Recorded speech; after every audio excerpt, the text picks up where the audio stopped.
তাহলে আজকে আমাদের অনেকগুলো ইম্পর্টেন্ট টপিক রয়েছে। আমরা আমাদের ফার্স্ট টপিক দিয়ে শুরু করি। তাহলে আমাদের ফার্স্ট টপিক হচ্ছে প্যারাপ্রোটিনেমিয়া। তাহলে আমাদের বডিতে ইমিউনিটি সিস্টেমের প্রপার ফাংশনের জন্য বডি বিভিন্ন ধরনের ইমিউনোগ্লোবিন তৈরি করে। এর মধ্যে আমরা জানি কমন ফার্স্ট আছে হিমোগ্লোবিন জি, এ, এম, ই আর ডি। আমরা শর্ট মানে গ্যামেট বলি। তাহলে বডিতে যখন কোনো ইনফেকশন, ইনফ্লামেশন বা অটোইমিউন ডিজিজ হবে, তখন ম্যালিগনেন্স হবে, তখন কি হয়, এই ইমিউনোগ্লোবিন গুলো বেশি বেশি প্রোডাকশন হয়। এই ইমিউনোগ্লোবিন বেশি বেশি প্রোডাকশন হওয়াকে বলা হয় গ্যামোপ্যাথি। ইউজুয়ালি বডিতে কি হয়, পলিক্লোনাল গ্যামোপ্যাথি হয়। মানে এই যে 5 ধরনের যে ইমিউনোগ্লোবিন আছে, এই 5টাতে ইমিউনোগ্লোবিন বেশি বেশি তৈরি হয়। এই কন্ডিশন হতে পারে যে কোনো ইনফেকশন, ইনফ্লামেশন, ম্যালিগনেন্সি, সার্কোডিসি, অটোইমিউন ডিসঅর্ডারে। সমস্যা এই কি, কিছু কিছু কন্ডিশন আছে যে কন্ডিশন গুলোতে সব ইমিউনোগ্লোবিন তৈরি না হয়ে যে কোনো একটা ইমিউনোগ্লোবিন বেশি তৈরি হয়। সিঙ্গেল ইমিউনোগ্লোবিন অনেক বেশি বেশি তৈরি হয়। এটাকে বলা হয় মনোক্লোনাল গ্যামোপ্যাথি। মানে একই টাইপের ইমিউনোগ্লোবিন বেশি বেশি তৈরি হবে। এই ইমিউনোগ্লোবিনের আরো একটা নাম আছে, যেমন প্যারাপ্রোটিন বা এম প্রোটিন বা মনোক্লোনাল প্রোটিন। সবগুলাই একই কন্ডিশনকে ইন্ডিকেট করে। তাহলে যে কন্ডিশন গুলোতে এই সিঙ্গেল ইমিউনোগ্লোবিন গুলো বেশি বেশি তৈরি হবে, মানে সব ধরনের ইমিউনোগ্লোবিন তৈরি নয়, জাস্ট একটা ইমিউনোগ্লোবিন বেশি বেশি তৈরি হবে, এটাকে বলা হচ্ছে মনোক্লোনাল গ্যামোপ্যাথি। এর মধ্যে সব থেকে ইম্পর্টেন্ট যেটা হচ্ছে আমাদের জন্য, এটা হচ্ছে multiple myeloma, solitary plasmacytoma, lymphoma and amyloidosis. এছাড়া আরো কিছু কন্ডিশন আছে, যেমন rheumatoid arthritis, polymyalgia rheumatica, HIV infection, solid tumours. এই কন্ডিশন গুলোতে মনোক্লোনাল গ্যামোপ্যাথি হতে পারে। সুতরাং পেশা মানুষ আর বাঁচেতে হঠাৎ করে একদিন আজরাইল এসে বলবে চল যায় সবই যদি মেটাতে না পারলাম। মনোক্লোনাল গ্যামোপ্যাথিতে দুইটা সমস্যা হয়। একটা হচ্ছে সিঙ্গেল অ্যান্টি ইমিউনোগ্লোবিন বেশি তৈরি হয়, অপরদিকে অন্যান্য যে ইমিউনোগ্লোবিন গুলো থাকে সেগুলো প্রোডাকশন কমে যায়। এখন ইমিউনোগ্লোবিন কোনটা বেশি তৈরি হচ্ছে, কোনটা কম তৈরি হচ্ছে, এটা আমরা ডায়াগনোস করতে পারি প্লাজমা ইমিউনোইলেকট্রোফোরেসিসের মাধ্যমে। তাহলে আমরা ইলেকট্রোফোরেসিস এর পড়ছিলাম হিমোগ্লোবিন ইলেকট্রোফোরেসিস, যেটা সিকল সেল অ্যানিমিয়া, থ্যালাসেমিয়া এই ধরনের হিমোগ্লোবিনের প্যাথোলজি ডায়াগনোস করার জন্য ব্যবহৃত হয়। আর ইমিউনোগ্লোবিনের সমস্যা দেখার জন্য আমরা ইউজ করি প্লাজমা ইমিউনোইলেকট্রোফোরেসিস। তাহলে পরীক্ষার সময় একটু খেয়াল করে দেখতে হবে যে প্লাজমা ইলেকট্রোফোরেসিস দেওয়া আছে নাকি হিমোগ্লোবিন ইলেকট্রোফোরেসিস দেওয়া আছে। এরপর সেই মনোক্লোনাল গ্যামোপ্যাথির মধ্যে ফার্স্ট যে কন্ডিশন সেটা হচ্ছে monoclonal gammopathy of uncertain significance বা এমগাস যেটা বলা হয়। এর নামের মধ্যেই দেওয়া আছে বৈশিষ্ট্য। তাহলে এখানে মনোক্লোনাল গ্যামোপ্যাথি হবে, মানে সিঙ্গেল একটা ইমিউনোগ্লোবিন বেশি তৈরি হবে। আর আনসার্টেন সিগনিফিকেন্স, মানে এটা কোনো সিগনিফিকেন্ট কোনো অ্যাবনর্মালিটি থাকে না। তাহলে এখানে যে প্যারা প্রোটিনটা তৈরি হবে এটা ব্লাডে বেশি বেশি পাওয়া যাবে, কিন্তু অন্যান্য প্যারা প্রোটিনের যে কন্ডিশন আছে, যেমন মাইলোমা, তারপর ওয়ার্ডেনস্ট্রস, ম্যাকুলোগ্লোবিনুরিয়া, লিম্ফোমা বা এই জাতীয় ডিজিজে কোনো ফিচার থাকবে না। ক্লিনিক্যাল প্রেজেন্টেশন কি হয়, পেশেন্ট ইউজুয়ালি অ্যাসিম্পটোমেটিক থাকে, সাধারণত রুটিন টেস্ট করার সময় প্রোটিন বেশি পাওয়া যায়। এই ডিজিজগুলো যে প্রোটিন তৈরি হয়, এই প্রোটিনের অ্যামাউন্টটা থাকবে কম। ইম্পর্টেন্ট হচ্ছে ব্লু মার্ক গুলো, এখানে কোনো ইমিউনোপ্যারাসিস থাকবে না। আমরা যদি রুটিন ব্লাড কাউন্ট করি, ক্যালসিয়াম লেভেল দেখি, অন্যান্য বায়োকেমিক্যাল টেস্ট করি, সবগুলো লেভেল নর্মাল পাবো। বোন স্ক্যান করলে কোনো লাইট রিলেশন পাওয়া যাবে না। আর বোন ম্যারোতে প্লাজমা সেল পাওয়া যেতে পারে, তবে সেটা less than 10% থাকবে। তার মানে এখানে শুধু ইমিউনোগ্লোবিনটা বাড়বে, বাকি সবকিছু নর্মাল থাকবে। এটাকে বলা হচ্ছে monoclonal gammopathy of uncertain significance. তাহলে এই কন্ডিশন গুলো ইউজুয়ালি তেমন কোনো কন্ডিশন হয় না, তবে 1/4 কেসে ভবিষ্যতে মাল্টিপল মাইলোমা ডেভেলপ করতে পারে। এই জন্য পেশেন্ট গুলোকে মনিটর করে রাখতে হবে। এর পাশে ওয়ার্ডেনস্টনস ম্যাকুলোগ্লোবিনেমিয়া। এটা হচ্ছে কি, একটা লো গ্রেড লিম্ফোমা। এখানে কোন ইমিউন বাড়ে, আমরা বলছিলাম যে যেগুলো হচ্ছে প্যারাপ্রোটিনেমিয়া বা মনোক্লোনাল গ্যামোপ্যাথি, এখানে সিঙ্গেল অ্যান্টিবডি গুলো বেশি বাড়বে। তাহলে ওয়ার্ডেনস্টনস ম্যাকুলোগ্লোবিনেমিয়াতে সবচেয়ে বেশি বাড়ে আইজিএম, কমনলি বেশি বাড়ে। এটা পরীক্ষা ইম্পর্টেন্ট, এটা পরীক্ষা সিঙ্গেল আসে যে কোন ইমিউনোগ্লোবিনটা এই ওয়ার্ডেনস্টনসে বেশি বাড়বে। তাহলে অ্যান্সার কি হবে, ইমিউনোগ্লোবিন এম। পেশেন্ট গুলো ইউজুয়ালি প্রেজেন্ট করে কি নিয়ে, যখন এই ইমিউনোগ্লোবিন গুলো ব্লাডে অনেক বেশি বেড়ে যায়, তখন কি করে, ব্লাডটা হাইপার ভিসকাস হয়ে যায়। পেশেন্ট গুলো হাইপার ভিসকাসিটি ফিজিক্যালি প্রেজেন্ট করে। হাইপার ভিসকোসিটি ফিচার গুলোর মধ্যে মেইনলি হচ্ছে দুই ধরনের ফিচার বেশি পাওয়া যায়। একটা হচ্ছে ব্লিডিং, এটা হতে পারে নেজাল ব্লিডিং বা স্কিনে ইজিবুলেশন হতে পারে। আর একটা হচ্ছে সিএনএস ফিচার, এর মধ্যে হেডেক থাকতে পারে, ভিজুয়াল ডিস্টারবেন্স থাকতে পারে, ডিজিনেস থাকতে পারে। তাহলে এই ধরনের হাইপার ভিসকোসিটি ফিচার ফিচার এবং এর সাথে যদি অর্গানোমেগালি থাকে এবং ইমিউনোগ্লোবিন যদি একটা বেশি পাওয়া যায় বা প্যারাপ্রোটিন পাওয়া যায় বেশি, তাহলে সেটাকে আমরা বলবো ওয়ার্ডেনিস্টন ম্যাক্রোগ্লোবিনুরিয়া। ক্লিনিক্যাল প্রেজেন্টেশন একই, ফিচার অফ হাইপার ভিসকোসিটি থাকবে আর হচ্ছে অর্গানোমেগালি অথবা লিম্ফেডেনোপ্যাথি থাকবে। মাল্টিপল মায়োলোমা যখন আমরা পড়বো তখন দেখবো যে মাল্টিপল মায়োলোমা তো এই ধরনের ফিচার পাওয়া যেতে পারে। তাহলে ডিফারেন্সিয়েট করার জন্য ইম্পর্টেন্ট হচ্ছে মাল্টিপল মায়োলোমাতে কোনো অর্গানোমেগালি বা লিম্ফেডেনোপ্যাথি থাকবে না, আর ইমিউনোগ্লোবিনটা বাড়বে মেইনলি ইমিউনোগ্লোবিন জি। ইনভেস্টিগেশন আমরা এখানে বন মেরু স্টাডি করি। বন মেরু স্টাডি করলে এখানে লিম্ফোয়েড সেল, প্লাজমা সেল এবং সামটাইমস মাস্ট সেল পাওয়া যেতে পারে। ট্রিটমেন্টের মধ্যে ট্রিটমেন্ট ইউজুয়ালি পরীক্ষা আসে না, তবে যদি পেশেন্টের হাইপারভিসিসিটি ফিচার থাকে সেক্ষেত্রে আমরা প্লাজমাফেরেসিস করবো। এরপর আসে আমাদের সব থেকে ইম্পর্টেন্ট টপিক মাল্টিপল মায়োলোমা। তাহলে এখান থেকে এফসিবিএস এমআরপি বা যে কোনো পরীক্ষায় ফ্রিকোয়েন্টলি কোশ্চেন আসে। ঠিক আছে, তাহলে মাল্টিপল মায়োলোমা জিনিসটা কি? এটা হচ্ছে ম্যালিগনেন্সি অফ প্লাজমা সেল। তাহলে আমাদের যখন সেল পড়ছিলাম এর মধ্যে ডাব্লিউবিসি পড়ছি, ডাব্লিউবিসির মধ্যে দুই ধরনের সেল থাকে, দুই ধরনের না কয়েক ধরনের সেল থাকে। এর মধ্যে একটা হচ্ছে লিম্ফোসাইট। লিম্ফোসাইটের মধ্যে আবার টি সেল আছে, বি সেল আছে। এই বি সেল থেকে মূলত তৈরি হয় প্লাজমা সেল। প্লাজমা সেলের কাজ হচ্ছে ইমিউনোগ্লোবিন তৈরি করা। নর্মালি আমাদের বডি যে ইমিউনোগ্লোবিন গুলো তৈরি করে, এখানে আমরা জানি হেভি চেইন থাকে আর একটা হচ্ছে লাইট চেইন থাকে। নর্মাল ইমিউনোগ্লোবিনও থাকে, পলিক্লোনাল মানে বিভিন্ন ধরনের ইমিউনোগ্লোবিন তৈরি হয়। মাল্টিপল মাইলোমাতে সমস্যাটা কি হয়? মাল্টিপল মাইলোমাতে যে প্লাজমা সেলগুলো ম্যালিগনেন্সি হচ্ছে, এখানে যে বেশি বেশি প্লাজমা সেল তৈরি হচ্ছে, এই সেলগুলো যে ইমিউনোগ্লোবিন তৈরি করে সেগুলো single heavy and light chain থাকে। হ্যাঁ, এগুলোকে বলা হয় মনোক্লোনাল প্রোটিন বা প্যারা প্রোটিন। মানে একই ধরনের ইমিউনোগ্লোবিন তৈরি হবে। একই ধরনের ইমিউনোগ্লোবিন তৈরি হওয়ার ফলে কি হয়, এই ইমিউনোগ্লোবিন গুলো প্রপারলি ফাংশন করতে পারে না। মানে একটা বডি নর্মাল কন্ডিশনে যখন বিভিন্ন ধরনের ইমিউনোগ্লোবিন তৈরি করতেছিল, আর মাল্টিপল মাইলোমার ক্ষেত্রে কি আছে, সিঙ্গেল টাইপ ইমিউনোগ্লোবিন তৈরি হইতেছে। এবং যে ইমিউনোগ্লোবিন গুলো তৈরি হয় এগুলো প্রপারলি ফাংশন করতে পারে না, ফলে পেশেন্টের ইমিউনোপ্যারালাইসিস থাকে, পেশেন্ট ইমিউনো সাপ্রেস থাকে, রিকারেন্ট ইনফেকশন হতে পারে পেশেন্টের। আর একটা কি হয়, এই যে ম্যালিগনেন্ট যে প্লাজমা সেল গুলা, এই সেলগুলা বিভিন্ন ধরনের সাইটোকাইন তৈরি করে। এই সাইটোকাইন গুলো কি করে, অস্টোক্লাস্টকে স্টিমুলেট করে, বোন রিডাকশন করে। এর ফলে কি হয়, বোন গুলাতে লাইটিক লেশন হবে এবং বোনস থেকে যে ক্যালসিয়াম ছিল সেটা ব্লাডে চলে আসবে, হাইপার ক্যালসিয়ামিয়া হবে। আর যদি প্লাজমা সেল গুলো বোন মেরো ইনফিল্ট্রেশন করে সেক্ষেত্রে পেশেন্টের অ্যানিমিয়া বা প্যানসাইটোপেনিয়া হবে। তাহলে মাল্টিপল মাইলোমার প্রেজেন্টেশন হবে কি কি পাইলাম? একটা হচ্ছে লাইটিক লেশনের কারণে বনি পেইন হইতে পারে, হাইপার ক্যালসিয়ামিয়া হইতে পারে, প্যানসাইটোপেনিয়া হইতে পারে, আর একটা হচ্ছে রিকারেন্ট ইনফেকশন হতে পারে। ইনফেকশনের মধ্যে মেইনলি রেসপিরেটরি ট্র্যাক্ট ইনফেকশন এবং ইউটিআইটা বেশি কমন। তাহলে পরীক্ষায় সিনারিও কেমন থাকবে? একটা মিডিল এজ বা ওল্ড এজের পেশেন্ট ব্যাক পেইন নিয়ে প্রেজেন্ট করছে, অথবা রিকারেন্ট রেসপিরেটরি ট্র্যাক্ট অথবা ইউরিনারি ট্র্যাক্ট ইনফেকশন। আর ইনভেস্টিগেশন হলে আমরা ক্যালসিয়াম বেশি পাবো, সেরাম ক্রিয়েটিন বেশি পাবো। এখন ক্রিয়েটিন কেন বেশি পাচ্ছি?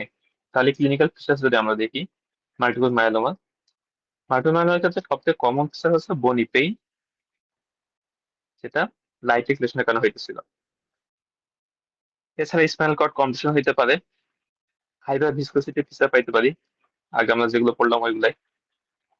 পেশেন্টের ক্রনিক কন্ডিশনে অ্যামাইলোইডোসিস ডেভেলপ করতে পারে, যার ফলে পেশেন্ট নেফ্রোটিক সিনড্রোম এবং কার্পাল টানেল সিনড্রোম রিপ্রেজেন্ট করতে পারে। এবার সে ক্রিয়েটিন কেন পাচ্ছি বেশি? তাহলে মাল্টিপল মাইলোমা পেশেন্টের রেনাল ফেলার বা সিকেডি ডেভেলপ করতে পারে। কি কারণ হইতে পারে?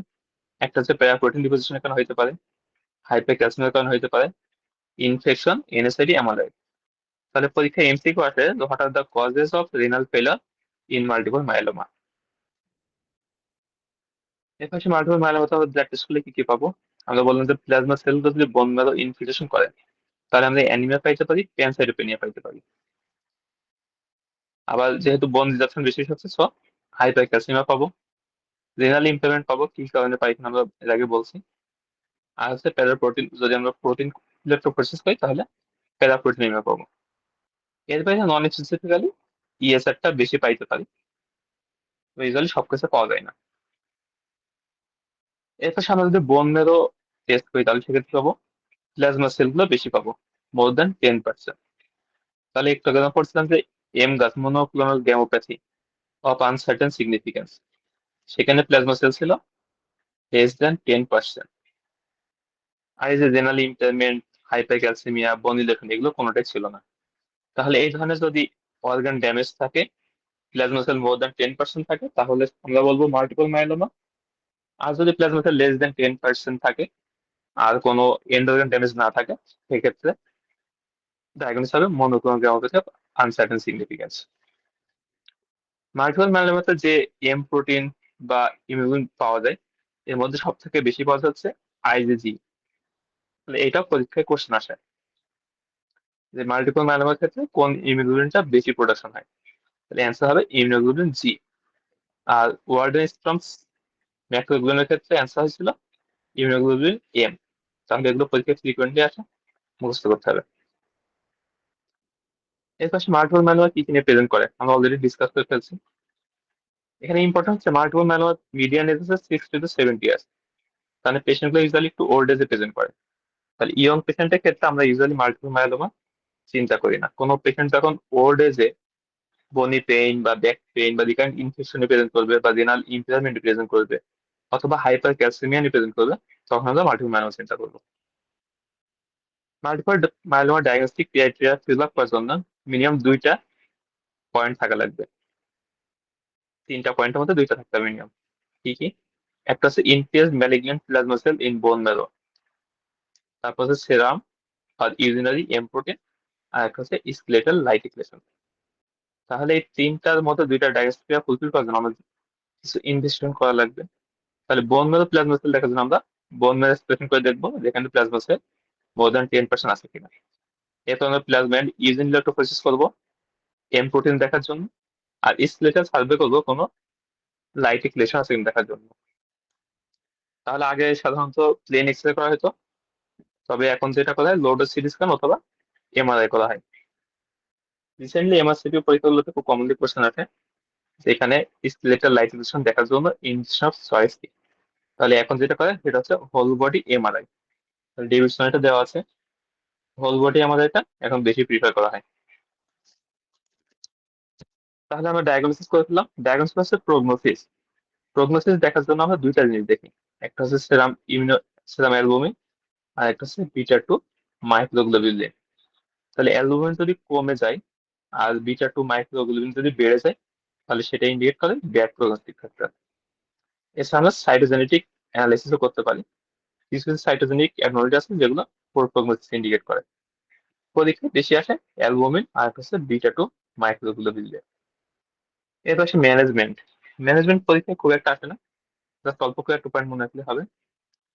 যদি পেশেন্টটা অ্যাসিম্পটোমেটিক থাকে এবং কোনো অর্গান ড্যামেজ না থাকে, অর্গান ড্যামেজ আছে কিনা আমরা কিভাবে বুঝবো? কিডনি দেখার জন্য আমরা ক্রিয়েটিন দেখবো, ক্রিয়েটিন নর্মাল আছে কিনা অথবা বাড়ছে কিনা। বোন ম্যারোতে আমরা দেখবো পেশেন্টে অ্যানিমিয়া আছে কিনা, প্যানসিটোপেনিয়া আছে কিনা, আর একটা হচ্ছে বনি লাইটিক লেশন আছে কিনা, তারপরে হাইপার ক্যালসিমিয়া আছে কিনা। যদি এই ধরনের কোনো কিছু না থাকে, পেশেন্ট যদি অ্যাসিম্পটোমেটিক থাকে, তাহলে পেশেন্টের কোনো ট্রিটমেন্ট করা লাগবে না, জাস্ট ক্লোজ মনিটরিং করলে হবে। আর যদি অর্গান ড্যামেজ থাকে সেক্ষেত্রে আমাদের পেশেন্টকে ট্রিটমেন্ট করতে হবে। ইমিডিয়েট সাপোর্টের জন্য আমাদের হাই ফ্লুইড ইনটেক, এটা ইম্পর্টেন্ট। এই পেশেন্টগুলো যেহেতু হাইপার ক্যালসিমিয়া থাকে, সো হাইপার ক্যালসিয়ামের জন্য পেশেন্টকে হাই ফ্লুইড ইনটেক করতে হবে। এটা ওরালি হইতে পারে অথবা আইভি নর্মোথিলিনের মাধ্যমে হইতে পারে। আরো কিছু পয়েন্ট আছে এগুলো পরীক্ষা খুব একটা আসে না। ট্রিটমেন্ট এখানেও খুব একটা আসে না, আমাদের একটু মনে রাখলে হবে যে মাল্টিপল মাইলোমার ক্ষেত্রে মেইন ট্রিটমেন্ট হচ্ছে কেমোথেরাপি, আর একটা হচ্ছে হেমাটোপয়েটিক স্টেম সেল ট্রান্সপ্লান্টেশন। না পড়লে সমস্যা নেই। রেডিওথেরাপিটা ইম্পর্টেন্ট। তাহলে মাল্টিপল মাইলোমার যে বনি পেইন হয়, এটা যদি সিম্পল অ্যানালজেসিসে রেসপন্স না করে অথবা যদি পেশেন্টের প্যাথোলজিক্যাল ফ্র্যাকচার থাকে, সেক্ষেত্রে আমরা রেডিওথেরাপি ইউজ করতে পারি। আর একটা ইউজ করতে পারি যদি পেশেন্টের স্পাইনাল কর্ড কম্প্রেশন থাকে। তাহলে পরীক্ষা কোশ্চেন আসে indication of radiotherapy in case of multiple myeloma. তাহলে জানুয়ারি 22 একটা কোশ্চেন আসছিল যে which one of the following is prognostic feature of multiple myeloma. তাহলে আমি একটু আগে বলছি, যদি অ্যালবুমিন কম থাকে আর একটা হচ্ছে বিটা 2 মাইক্রোগ্লোবিউলিন যদি বেশি থাকে তাহলে এটি ইন্ডিকেট করে প্রোগনোসিস। এখানে মাইক্রো কথাটা মনে রাখতে হবে, কারণ বিটা 2 ম্যাক্রোগ্লোবিউলিন এটা আলাদা জিনিস। মাল্টিপল মাইলোমার ক্ষেত্রে আমরা দেখি বিটা 2 মাইক্রোগ্লোবিউলিন। এটা হচ্ছে অ্যাপ্লাস্টিক অ্যানিমিয়া। তাহলে অ্যাপ্লাস্টিক অ্যানিমিয়াতে মেইন সমস্যা কি হইতেছে, এখানে বোন মেরো হাইপারপ্লেসিয়া হয়। কেন হয়? Due to failure of pluripotent stem cell. তাহলে আমরা হেমাটোলজি ফিজিওলজি পড়াশোনা বলছিলাম যে প্লুরিপোটেন যে হেমাটোপয়েটিক স্টেম সেল থাকে এখান থেকে আমাদের ব্লাডের সেলগুলো তৈরি হয়।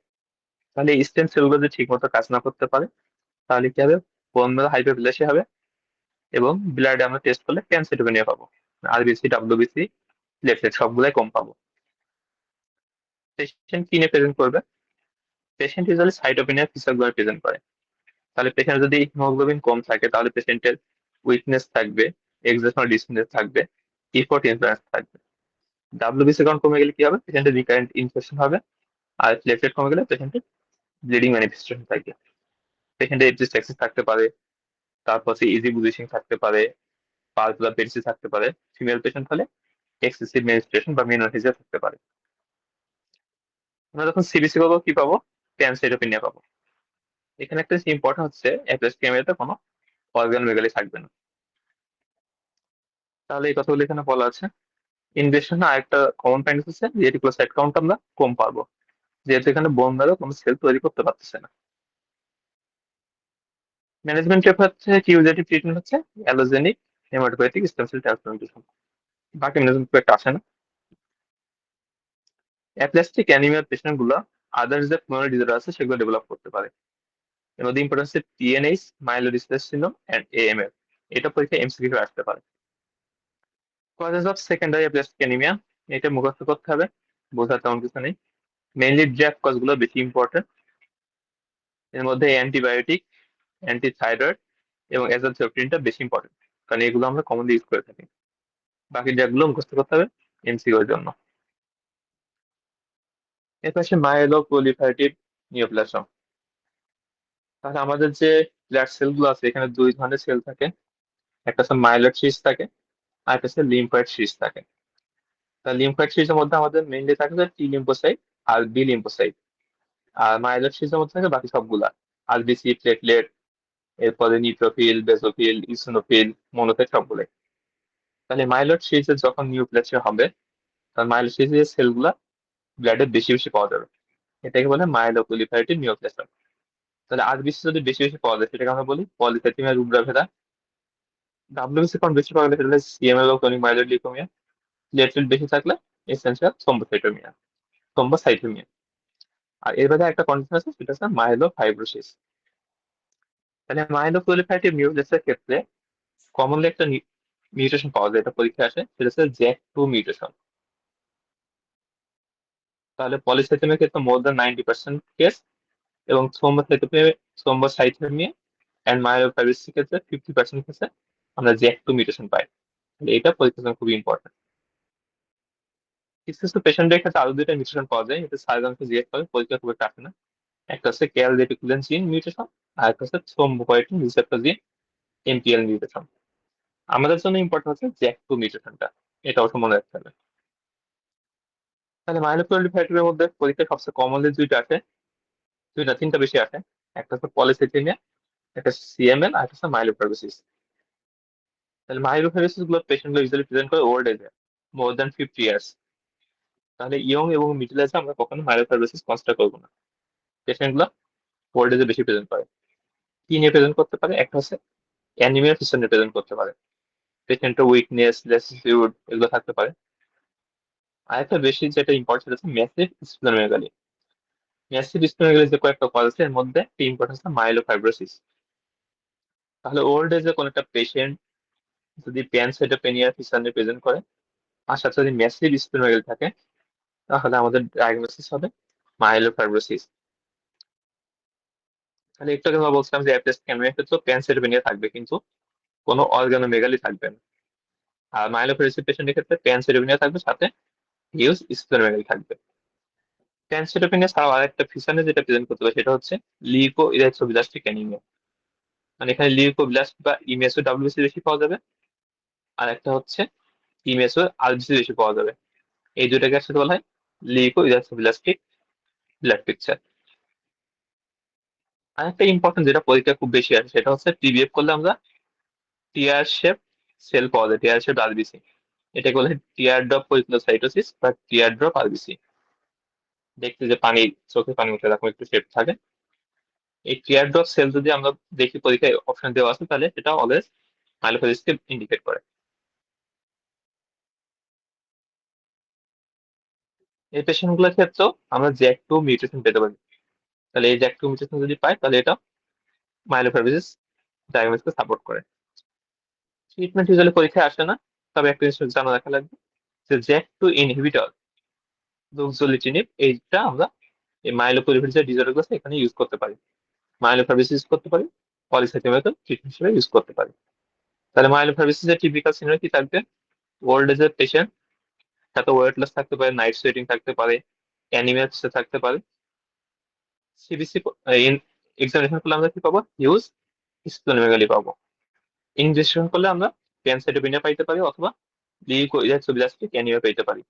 আর পেরিফেরাল ব্লাড পাবো টিয়ার ড্রপ আরবিসি। কনফার্ম করবো কিভাবে? আমরা জ্যাক টু মিউটেশন দেখতে পারি, অথবা ট্রিফেন বায়োপসি করতে পারি। তাহলে এই পেশেন্টগুলো যদি বোন মেরো এক্সপ্রেশন করলে তেমন কিছু পাওয়া যায় না, এই জন্য ট্রিফেন বায়োপসি করতে হবে। এর পাশে পলিসাইথেমিয়া রুব্রাভেরা। তাহলে এটা আর একটা মাইলোপলিফেটিক ডিসঅর্ডার। এখানে কি হবে? মেইনলি আরবিসি গুলো অনেক বেশি বেশি তৈরি হয়। আরবিসির সাথে তো অন্যান্য মাইলয়েড যে সেলগুলো আছে, যেমন নিউট্রোফিল, বেজোফিল, ইসিনোফিল, প্লেটলেট, এগুলো বেশি বেশি তৈরি হবে।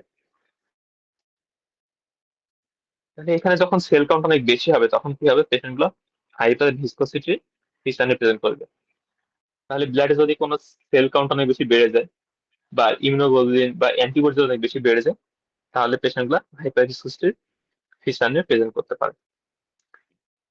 পলিসিস্টেমের ক্ষেত্রে একটা ইম্পর্টেন্ট হচ্ছে এই পেশেন্ট গুলোর আর্টেরিয়াল এবং ভেনাস থ্রোম্বোএমবোলিজমের রিস্কটা বেশি থাকে। তাহলে আর্টেরিয়াল থ্রোম্বোসিস হলে কি হয়? পেশেন্ট স্ট্রোক নিয়ে প্রেজেন্ট করতে পারে। আর হচ্ছে ভেনাস থ্রোম্বোএমবোলিজমের রিস্কটা বেড়ে যায়। তাহলে পেশেন্ট গুলো ডিভিটি নিয়ে বা বার্ড কেজ সিনড্রোম নিয়ে প্রেজেন্ট করতে পারে। এই পেশেন্ট গুলোর ফেস কেমন থাকে? প্লেথরিক টাইপে থাকবে। এক্সামিনেশন করলে আমরা কি পাবো? এই পেশেন্ট গুলোর ক্ষেত্রে স্প্লেনোমেগালি পাবো। তাহলে মাইলোপ্রলিফেরেটিভ ডিসঅর্ডার সবগুলোর ক্ষেত্রে আমরা স্প্লেনোমেগালি পাইতে পারি। পরীক্ষায় নর্মালি যে সিনারি গুলো আসে সেখানে কি থাকে? হাইপার ভিসকোসিটি ফিচার থাকে, অথবা বার্ড কেজ সিনড্রোমের একটা সিনারি দিতে পারে। তাহলে বার্ড কেজ সিনড্রোমে কি কি পাই? Sudden onset of ascites, abdominal pain, আর টেন্ডার হিপোটেমেগালি। তাহলে এই ধরনের একটা সিনারিও দিয়ে সাথে যদি পেশেন্টের স্প্লেনোমেগালি থাকে, ইনভেস্টিগেশন করে দেখে আমরা হিমোগ্লোবিন বেশি, হিমাটোক্রিট বেশি, তাহলে আমাদের ডায়াগনোসিস হবে পলিসাইথেমি রুব্রাফেরা। এখানে একটা জিনিস ইম্পর্টেন্ট, সেটা হচ্ছে অ্যাকুয়াজেনিক প্লুরাইটাস। মানে পেশেন্ট ইউজুয়ালি একটা হট বাথে পড়ে, শরীর চুলকায় অনেক বেশি, এটাকে বলে অ্যাকুয়াজেনিক প্লুরাইটাস। তাহলে এটা পলিসাইথেমি রুব্রাফেরার জন্য ডায়াগনস্টিক একটা ফিচার বলা যেতে পারে। তাহলে প্লুরাইটাসটা ইম্পর্টেন্ট। এর পাশে ইনভেস্টিগেশন, তাহলে এখানে আমরা যদি সিবিসি করি তাহলে কি পাবো? আরবিসি কাউন্ট বেশি পাবো, হিমোগ্লোবিন বেশি পাবো, হেমাটোক্রিট বেশি পাবো। আর ডায়াগনস্টিক পারপাস জন্য আমাদের দেখতে হবে যে একটু মিউটেশন আছে কিনা। তাহলে এটা খুবই ইম্পর্টেন্ট। তাহলে এখানে যদি একটা মাইলোপ্রলিফেরেটিভ ডিসঅর্ডার, তাহলে আদার্স যে মাইলয়েড যে সেলগুলো আছে সেগুলো এখানে বেশি পাওয়া যাবে। তাহলে neutrophil count, eosinophil count, basophil count, platelet, এগুলো সবগুলো বেশি থাকবে। ম্যানেজমেন্টের মধ্যে অনেকগুলো অপশন আছে। আমাদের ফার্স্ট অপশন হচ্ছে ভেনিসেকশন। এছাড়া পেশেন্টের স্ট্রোক রিস্ক কমানোর জন্য আমরা অ্যাসপিরিন ইউজ করতে পারি। এছাড়া হাইড্রোক্সিক্লোরাইড বা ইন্টারফেরন আলফা ইউজ করা যেতে পারে। আর নিউ একটা ড্রাগস আছে যেটা হচ্ছে জ্যাক টু ইনহিবিটর বা রুক্সোলিটিনিব। তাহলে এটা মাইলোফাইব্রোসিস ইউজ করা যেতে পারে, পলিসাইথেমিয়াতে ইউজ করা যেতে পারে। অনেক সময় পরীক্ষা কোশ্চেন আসলে পলিসাইথেমিয়া রুব্রাফেরা কি কি কমপ্লিকেশন হতে পারে। তাহলে এই পেশেন্ট গুলোর ক্ষেত্রে অ্যাকিউট লিউকেমিয়া বা মাইলোফাইব্রোসিস ডেভেলপ করতে পারে। এছাড়া কি কি হতে পারে? আর্টেরিয়াল এবং ভেনাস থ্রোম্বোএমবোলিজম হতে পারে। আর একটা ইম্পর্টেন্ট হচ্ছে পেশেন্ট গুলো অনেক গাউট নিয়ে প্রেজেন্ট করে। তাহলে যে কোনো মাইলোপ্রলিফারেটিভ বা লিম্ফোপ্রলিফারেটিভ ডিসঅর্ডারের পেশেন্ট গুলা গাউটের রিস্ক থাকে বেশি। আমরা যখন গাউট করবো তখন দেখবো গাউটের রিস্কের মধ্যে একটা আছে মাইলোপ্রলিফারেটিভ or লিম্ফোপ্রলিফারেটিভ ডিসঅর্ডার। এরপর আসে ব্লিডিং ডিসঅর্ডার। তাহলে ব্লিডিং ডিসঅর্ডার এখানে একটা ইম্পর্টেন্ট হচ্ছে হেরিডিটারি হেমোরেজিক টেলানজাক্টেশিয়া। তাহলে নামের মধ্যে বলা আছে কি এটা একটা হেরিডিটারি কন্ডিশন। কিভাবে ইনহেরিটেড হয়? এটা হচ্ছে অটোসোমাল ডোমিনেন্ট হেমোরেজিক, মানে পেশেন্টের ব্লিডিং ম্যানিফেস্টেশন থাকবে, আর কি থাকবে টেলানজাক্টেশিয়া থাকবে। তাহলে হেমোরেজিক মেইনলি কি হয়, পেশেন্টের রিকারেন্ট এপিস্টেক্সিস থাকে বা জিআই ব্লিডিং থাকতে পারে। যেহেতু পেশেন্টের রিকারেন্ট ব্লিডিং হয় তো পেশেন্টের আয়রন ডেফিসিয়েন্সি থাকবে, আর কি থাকবে ফিঙ্গার টিপস ফেস বা টাং এইসব জায়গাতে টেলানজাক্টেশিয়া থাকবে। তাহলে এটা পরীক্ষার জন্য খুবই ইম্পর্টেন্ট।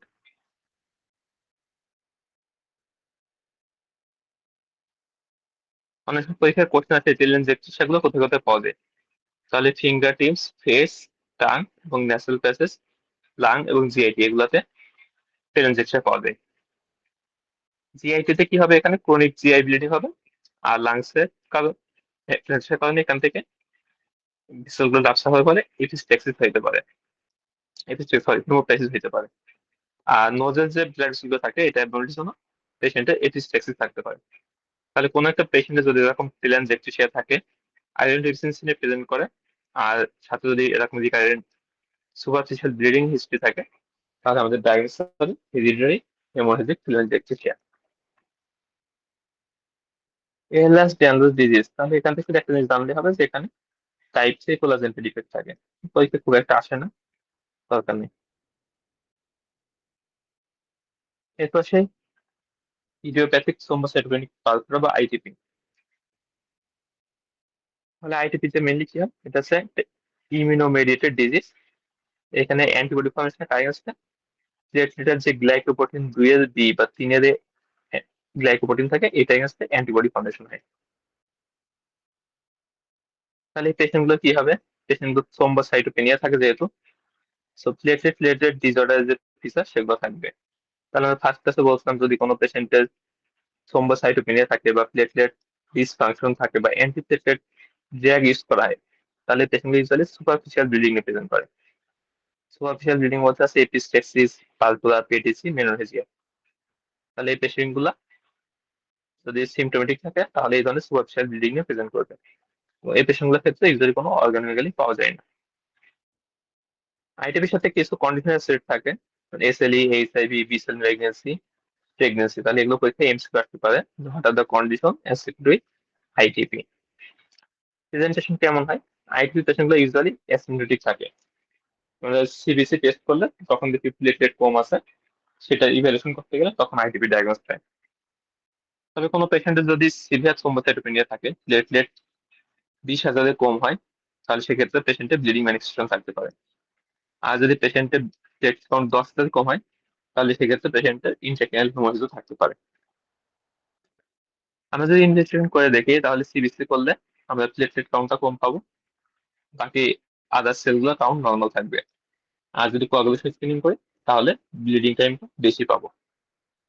তাহলে প্লেটলেট কাউন্ট যদি কমে যায় বা প্লেটলেট ফাংশন যদি abnormal হয়, সেক্ষেত্রে আমরা ব্লিডিং টাইমটা বেশি পাই। ম্যানেজমেন্ট তো অনেক কথা দেওয়া আছে, আমাদের শুধু একটা জানলে হবে, যদি পেশেন্ট অ্যাসিমপ্টোমেটিক থাকে এবং প্লেটলেট কাউন্ট যদি 30,000-এর বেশি থাকে, তাহলে কোনো ট্রিটমেন্ট লাগবে না, শুধু মনিটর করলে হবে। যদি কোনো পেশেন্টের ব্লিডিং ম্যানিফেস্টেশন থাকে তাহলে আমাদের ফার্স্ট টাইম থেরাপি হবে হাই ডোজ স্টেরয়েড। যদি পেশেন্ট স্টেরয়েডের রেসপন্স না করে বা আমাদের আর্জেন্টলি প্লেটলেট কাউন্ট বাড়ানো দরকার, যেমন পেশেন্টের কোনো সার্জারি করা লাগবে, তাহলে সেক্ষেত্রে আমাদের ট্রিটমেন্ট হবে আইভি ইমিউনোগ্লোবিন দিয়ে। তাহলে স্টেরয়েড দিয়ে প্লেটলেট বাড়াতে গেলে ইউজুয়ালি 5 থেকে 7 দিন সময় লাগে। সো ইমিডিয়েট যদি প্লেটলেট কাউন্ট বাড়ানো দরকার, তাহলে আমরা পেশেন্টকে আইভি ইমিউনোগ্লোবিন দিব। তাহলে ফার্স্ট টাইম ট্রিটমেন্ট হচ্ছে গ্লুকোকর্টিকয়েড। আর যদি গ্লুকোকর্টিক রেসপন্স না করে বা ইমার্জেন্সি প্লেটলেট কাউন্ট বাড়ানো দরকার, তাহলে আইভি ইমিউনোগ্লোবিন দিয়ে। বাকি যে ট্রিটমেন্ট গুলো লেখা আছে এগুলো আমাদের ক্লিনিক্যাল প্র্যাকটিসে লাগবে, পরীক্ষা খুব একটা আসে না, দরকার নেই এগুলো। এরপর আসে কোয়াগুলেশন ডিসঅর্ডার। তাহলে আমাদের ইনহেরিটেড ব্লিডিং এর মধ্যে মোস্ট কমন হচ্ছে ভন উইলিব্যান্ড ডিজিজ, এটা পরীক্ষায় আসে। আর most common coagulation factor deficiency হচ্ছে haemophilia A and B, factor 8 and factor 9 deficiency. এর মধ্যে ফ্যাক্টর 8 ডেফিসিয়েন্সিটা বেশি কমন। তাহলে হিমোফিলিয়া এ হচ্ছে most common congenital coagulation factor deficiency. এখানে কোন ফ্যাক্টর ডেফিসিয়েন্সি থাকে? ফ্যাক্টর 8। তাহলে ফ্যাক্টর 8 এর কিছু বৈশিষ্ট্য আছে। যেমন এটা সিনথেসিস হয় কোথায়? লিভার এন্ড এন্ডোথেলিয়াল সেলে। The half-life হচ্ছে 12 hours, and this is protected from proteolysis in circulation by binding to von Willebrand factor. এই লাইনটা খুবই ইম্পর্টেন্ট। তাহলে ফ্যাক্টর 8টা মেইনলি ভন উইলিব্যান্ড ফ্যাক্টরের সাথে বাইন্ড করে থাকে, এবং যখন এটার সাথে বাইন্ড করে থাকে তখন এটা হাফ লাইফ হয় অ্যারাউন্ড 12 আওয়ার্স। কোনো কারণে যদি ভন উইলিব্যান্ড ফ্যাক্টর ডেফিসিয়েন্সি থাকে বা ভন উইলিব্যান্ড ফ্যাক্টরের ফাংশনাল কোনো সমস্যা থাকে, সেক্ষেত্রে ফ্যাক্টর 8 হাফ লাইফ অনেক বেশি কমে যায়। মানে ফ্যাক্টর 8 ভন উইলিব্যান্ড ফ্যাক্টরের সাথে যদি বাইন্ড করে থাকে তাহলে এটা স্টেবল থাকবে এবং হাফ লাইফটা বেশি থাকবে। যদি ভন উইলিব্যান্ড ফ্যাক্টর না থাকে সেক্ষেত্রে ফ্যাক্টর 8 হাফ লাইফটা কমে যায়। জিনিসটা ইম্পর্টেন্ট, আমরা একটু পরে জানবো কেন ইম্পর্টেন্ট। তাহলে হিমোফিলিয়ার পেশেন্ট গুলো কি নিয়ে প্রেজেন্ট করে? এই পেশেন্ট গুলো যেহেতু ক্লটিং ফ্যাক্টর ডেফিসিয়েন্সি আছে, আমরা বলছিলাম যে এর আগে যে প্লেটলেটের সমস্যা থাকলে পেশেন্টের সুপারফিশিয়াল ব্লিডিং হবে, আর যদি ক্লটিং ফ্যাক্টর ডেফিসিয়েন্সি থাকে তাহলে ডিপ ব্লিডিং হবে। ডিপ ব্লিডিং বলতে মাসেল ব্লিডিং হইতে পারে, জয়েন্ট ব্লিডিং হইতে পারে, রেট্রোপেরিটাল হেমারেজ হইতে পারে, সিএনএস হেমারেজ হইতে পারে। তাহলে হিমোফিলিয়ার পেশেন্টের যেহেতু ক্লটিং ফ্যাক্টর ডেফিসিয়েন্সি আছে, সেই পেশেন্ট গুলো কি হবে? জয়েন্ট ব্লিডিং হবে, মাসেল হেমাটোমা হইতে পারে। যদি ফ্যাক্টরের ডেফিসিয়েন্সি অনেক বেশি থাকে তাহলে স্পন্টাস ব্লিডিং হয়, আর যদি ফ্যাক্টর ডেফিসিয়েন্সি একটু কম থাকে তাহলে সেক্ষেত্রে মাইনর ট্রমা অথবা মেজর ট্রমা হলে ব্লিডিং হইতে পারে। পরীক্ষায় একটা টিপিক্যাল সিনারিও থাকে যে কোনো একটা পেশেন্ট আসছে, ইয়ং পেশেন্ট, তার রিকারেন্ট নিজ জয়েন্ট সুয়েলিং হইতেছে। তো ইউজুয়ালি কি হয়, যখন সে খেলা করে বা মাইন্ড ট্রমায় তখন সুয়েলিংটা বেশি হয়। অথবা একটা সিনারিও থাকতে পারে কোনো একটা পেশেন্টের সার্কামসিশন হয়েছে বা কোনো একটা সার্জারি হয়েছে, এরপরে ব্লিডিং বন্ধ হচ্ছে না, এই ধরনের একটা সিনারিও দেওয়া থাকতে পারে। এরপর আসলে ডেভিডসনের কিছু ইনফরমেশন আছে যেগুলো পরীক্ষায় আসে। তাহলে হিমোফিলিয়াতে কয়েক ধরনের মিউটেশন হইতে পারে, এটা পরীক্ষায় আসে। কি কি মিউটেশন হইতে পারে? একটা হচ্ছে মেজর ইনভার্সন হইতে পারে, large deletion, missense, nonsense, and splice slide site abnormalities. তাহলে এগুলো মুখস্থ করতে হবে, পরীক্ষায় এমসিকিউ আসতে পারে। এবার হিমোফিলিয়া হচ্ছে একটা এক্স লিঙ্ক রিসেসিভ ডিসঅর্ডার। তাহলে এই এক্স লিঙ্ক রিসেসিভ ডিসঅর্ডারের ক্ষেত্রে ইউজুয়ালি মেল পেশেন্ট গুলোর ক্ষেত্রে বেশি হয়, আর ফিমেল গুলো ক্ষেত্রে ক্যারিয়ার হিসেবে থাকে। এখানে একটা কথা বলতে পরীক্ষায় আসে খুব frequently, all daughters of a patient with hemophilia are obligate carriers, and they in turn have a 1 in 4 chance of each pregnancy resulting in birth of an affected male baby, a normal male baby, and a carrier female or a normal female. তাহলে এই জিনিসটা important যে একটা haemophilia patient হলে তার যে মেয়ে থাকবে সেগুলো সবাই হবে ক্যারিয়ার, আর ছেলেরা কেউই এফেক্টেড হবে না।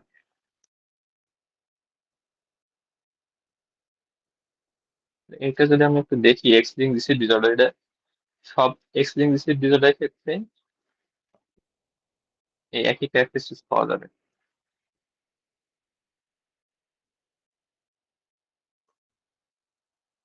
তাহলে আমরা যদি একটা ছেলের জিনোটাইপ চিন্তা করি তাহলে কি হবে? ছেলের জিনোটাইপ হচ্ছে এক্স ওয়াই, আর ফিমেলের জন্য এক্স এক্স। তাহলে একটা ছেলে যদি হিমোফিলিয়া থাকে বা যে কোনো এক্স লিঙ্ক ডিসিজ ডিসঅর্ডার থাকে, ধরে নিলাম তার এই এক্স এক্স জিনটা এফেক্টেড আছে, এখানে একটা গোল চিহ্ন দিয়ে ইন্ডিকেট করলাম। তাহলে যেগুলো রিসেসিভ ডিসঅর্ডার সেগুলোর ক্ষেত্রে আমরা জানি যে দুইটা অ্যালিল এফেক্টেড হওয়া লাগবে বা হোমোজাইগাস স্টেটে ডিজিজটা ম্যানিফেস্টেশন হয়। এখানে যেহেতু এক্স লিঙ্ক, এখানে ওয়াই তো কোনো ভূমিকা নাই, সো এখানে এক্সটা এক্স এফেক্টেড হলে পেশেন্টের ডিজিজ প্রকাশ পাবে। আর যদি দুইটা এক্স থাকে সেক্ষেত্রে একটা এক্স যদি এফেক্টেড হয় সেক্ষেত্রে সে ক্যারিয়ার হবে। তাহলে এই এক্স এর সাথে এই এক্স যদি মিলে তাহলে আমরা কি পাবো? X not x.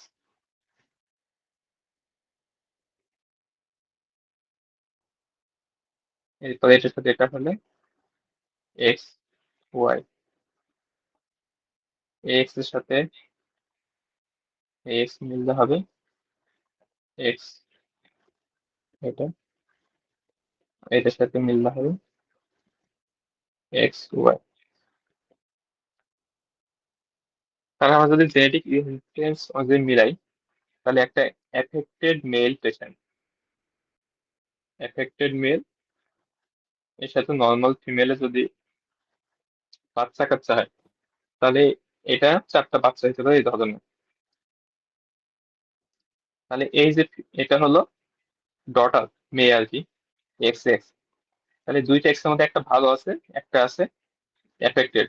তাহলে রিসিসিভ এর ক্ষেত্রে আমরা বলছিলাম দুইটা এফেক্টেড হওয়া লাগবে। যদি একটা এফেক্টেড হয় তাহলে কি হবে, ক্যারিয়ার হবে। তাহলে এটা হচ্ছে ক্যারিয়ার ডটার। এক্স ওয়াই এটা হচ্ছে ছেলে, তাহলে এটা হচ্ছে নর্মাল সন।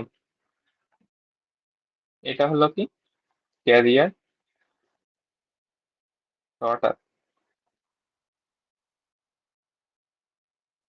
এটা হলো কি নর্মাল সন। এই অংশটা হচ্ছে আপনার কি বুঝতে পারছেন আপনার? এটা যদি বুঝেন তাহলে এক্সপিরিয়েন্স টিচারটা বোঝার জন্য সমস্যা হবে না। এটা না বুঝলে পরবর্তীতে অনেক সমস্যা হবে। এবার আসে এই মেয়ের সাথে যদি একদম নর্মাল ছেলে বিয়ে হয়,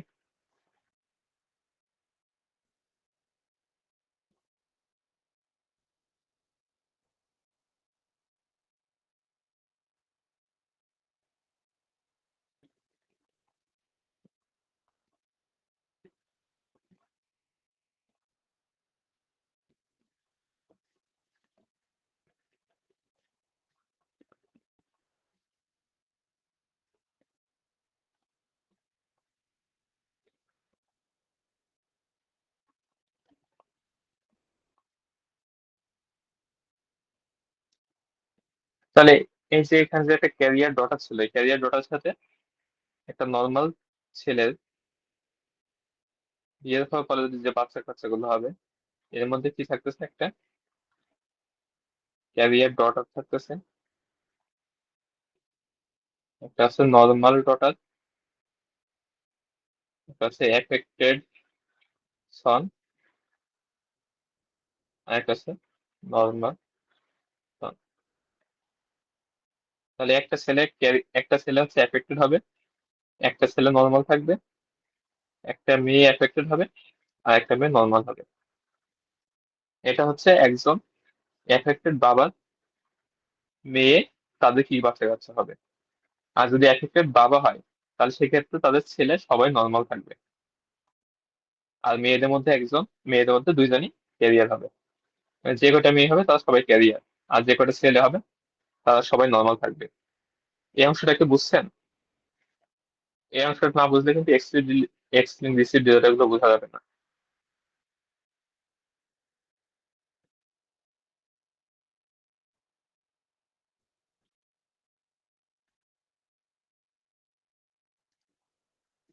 যদি না বুঝতে পারেন তাহলে আবার ডিসকাস করবো, আর যদি বুঝতে পারেন তাহলে এটা বাদ দিয়ে আমরা আর কোনো চলে যাবো।